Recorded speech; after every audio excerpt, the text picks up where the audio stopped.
అనుదిన నిత్య జీవపు మాటలు. దేవుని నామానికి మహిమ కలుగునుగాక.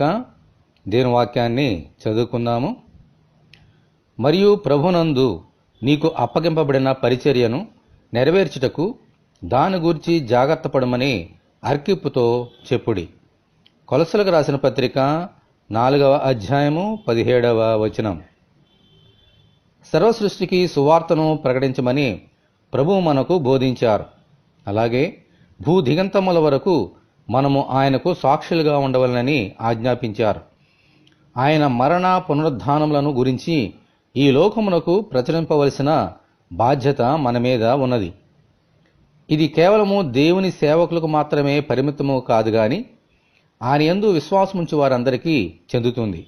అందుచేత ఎవరునూ నశించకుండా ఆయన రాజ్యములో అందరూ ప్రవేశించినట్లు వారి కొరకు మనము ప్రార్థించాలి. దేవుడు మనకు సమయం ఇచ్చినప్పుడు సద్వినియోగము చేసుకొని వారికి మన సాక్ష్యముల ద్వారా దేవుని వాక్యము ద్వారా సువార్తను ప్రకటించాలి. ఆమెన్, హల్లెలూయా. ఈ పరిచర్యలో మనము దేవుని చిత్తమును నెరవేర్చుట కొరకు అనుదినము జాగ్రత్త పడాలి. దేవునికి స్తోత్రం కలుగునుగాక. ఆమెన్. ఇటువంటి కృప కొరకు మనమందరము దేవుని ప్రార్థన చేసుకుందాము.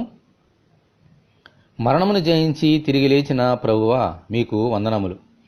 ఈ లోకములో మీ సాక్షులుగా ఉంటూ మీ పరిచర్యను సంపూర్ణంగా జరిగించినట్లు అనుగ్రహించమని, ఈ వాక్యం వింటున్న నీ బిడ్డలందరినీ అలాగున దీవించమని ప్రభువైన యేసుక్రీస్తు ద్వారా ప్రార్థన చేయుచున్నాము తండ్రి. ఆమెన్. తండ్రి అయిన దేవుని నుండి, ప్రభువైన యేసుక్రీస్తు నుండి సమాధానమును విశ్వాసంతో కూడిన ప్రేమయును మనకందరికీ కలుగునుగాక. ఆమెన్. పరిశుద్ధ దేవుని మందిరం.